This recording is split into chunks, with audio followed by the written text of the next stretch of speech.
Yo, balik lagi sama gua Bani. Jadi di video kali ini gua bakal bahas manga Miruko-chan chapter terbaru, chapter 42.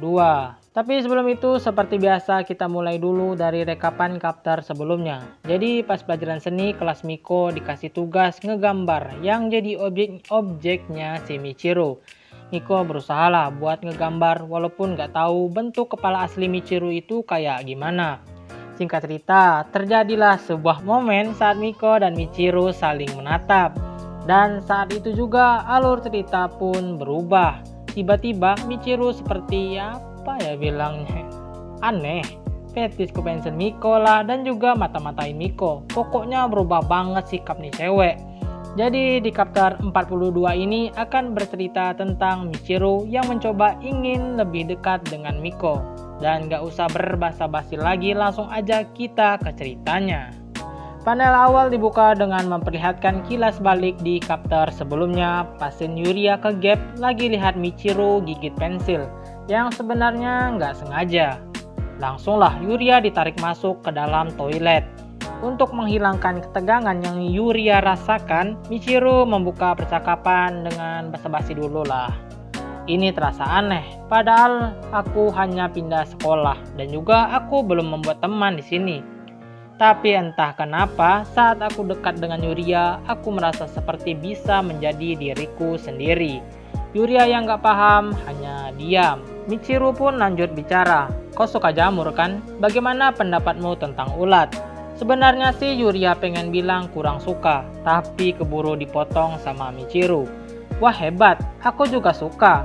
Tidakkah kamu pikir kalau ulat dan jamur bisa bersama? Sepertinya kau dan aku cocok untuk jadi teman yang akrab. Yuria pun makin gak paham dengan apa yang coba Michiru sampaikan dan beranggapan sepertinya Michiru hanya ingin membuli dia. Karena ya kalian tahulah kalau si Yuria nih badannya pendek-pendek imut gitu, makanya enak jadi target empuk. Karena merasa udah gak nyaman, Yuria pun mengajak Michiru untuk berbicara di luar. Dan barulah Michiru mengungkapkan tujuan sebenarnya. Michiru ingin menanyakan semua yang Yuria tahu tentang Miko, seperti makanan kesukaan, warna kesukaan, punya pacar apa enggak, hobinya apa, ulang tahunnya kapan, pas mandi apa yang pertama kali dicuci, dan rumahnya di mana. Tapi dari semua pertanyaan itu hanya beberapa saja yang Yuria jawab dan selebihnya bilang, "Yo ndak tahu, kok tanya saya?" Yang ngebuat Michiru agak curiga. Sepertinya Yuria menyembunyikan sesuatu darinya. Dan ya ada satu hal yang sangat rahasia dari Miko yang Yuria ketahui, yaitu Miko yang punya kekuatan. Bukan kekuatan juga sih, cuma bisa lihat hantu aja sebenarnya. Tapi mengingat kalau mereka adalah tomodachi, bukan, kalau kata si Bang Todo tuh my best friend lah. Karena mengingat itu Yuria pun tutup mulut. Michiru yang udah paham kalau paket informasinya udah habis, ngebolehin lah Yuria buat keluar. Yuria pun kebingungan dengan apa yang barusan terjadi. Banyak pertanyaan yang ingin dia sampaikan ke Michiru, tapi ya nggak berani. Lalu sebelum Yuria pergi, Michiru menanyakan satu hal, apakah di ruang guru ada salinan buku kelas? Dan dari pertanyaan ini terjawablah sudah misteri di akhir panel chapter sebelumnya, yaitu Michiru yang tiba-tiba aja tahu letak rumah Miko. Ya karena lihat buku kelas lah. Dan panel selanjutnya berganti memperlihatkan Michiru yang sudah berada tepat di depan rumah Miko.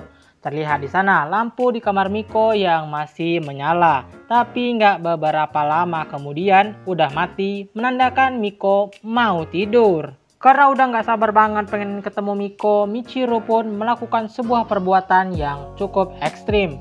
Entah bagaimana caranya, dia bisa masuk secara paksa ke dalam. Dan untuk beberapa saat memandangi Miko yang sedang tertidur pulas. What the hell?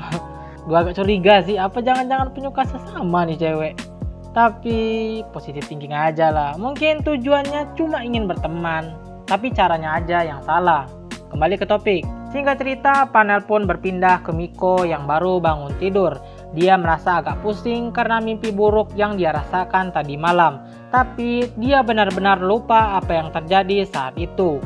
Dan tiba-tiba Miko dikejutkan dengan kemunculan Imoto-nya, yaitu Kyosuke yang nyuruh Miko segera bangun. Untuk beberapa saat Miko menatap ke arah kaca dengan tatapan agak sayu. Bukan sayu itu woi. Dan saat ingin beranjak dari kamarnya, Miko dikejutkan dengan sebuah puding yang ada di meja duduknya. Dia bertanya-tanya apakah Kyosuke yang meninggalkan ini atau mimpinya yang menjadi kenyataan. Kalau gua boleh berasumsi, ini sih udah jelas Michiru yang ngasih. Lihat aja panel sebelumnya pas Kyosuke buka pintu. Belum lagi masuk, udah disuruh keluar sama Miko. Singkat cerita, Miko dan Hana pergi ke sekolah bersama. Di perjalanan, mereka berbincang-bincang santai. Lalu lewatlah sebuah mobil yang berhenti tepat di depan mereka. Dan kalian udah pasti tahu ini siapa. Yoi, Michiru. Dengan elegannya memakai setelan serba hitam keluar dari mobil. Dan pasti semua mata tertuju padanya, tidak terkecuali Miko dan Hana. Walaupun Miko biasa aja sih. Michiru pun berjalan ke arah mereka berdua diikuti dengan salam selamat pagi.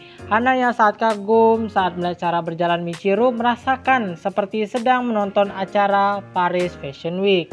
Saat sudah berada tepat di depan mereka, Michiru dengan seenaknya langsung berdiri di tengah-tengah. Ya udah pasti agar bisa lebih dekat dengan Miko. Bukan itu doang, Michiru dengan sengaja meletakkan tasnya di depan badan. Dengan maksud agar Miko melihatnya lalu memberikan respon. Dan benar aja Miko melihat itu. Dia agak terkejut karena melihat gantungan kunci Michiru yang sama persis dengan miliknya. Tapi Miko sih diam aja, cukup tahu. Malahan Hana loh yang nanyain, tapi sedihnya dikacangin. Michiru lebih milih berbicara sama Miko aja. Kasihan Hana. Tapi Hana gak baperan kok. Dia lanjutlah ngikutin alur pembicaraan mereka berdua. Tapi sepertinya Michiru benar-benar gak mau diganggu saat sedang bersama Miko. Dibuktikan dengan semua tentakel Michiru yang sudah diarahkan ke kepala Hana. Ya Miko udah pasti kaget lah. Kok tiba-tiba menyerang Hana? Padahal kan maksudnya baik. Miko pun berusaha lah buat alasan agar menenangkan Michiru. Dan untungnya berhasil. Tapi malah Miko yang kena imbasnya. Dia pun digrepe-grepe brutal sama tentakelnya Michiru yang lama-kelamaan semakin menjalar ke seluruh badannya. Gak kebayang sih ngenes jadi Miko. Pengen ngungkapin sesuatu yang ngeganjal di hati tapi takut sahabatnya khawatir.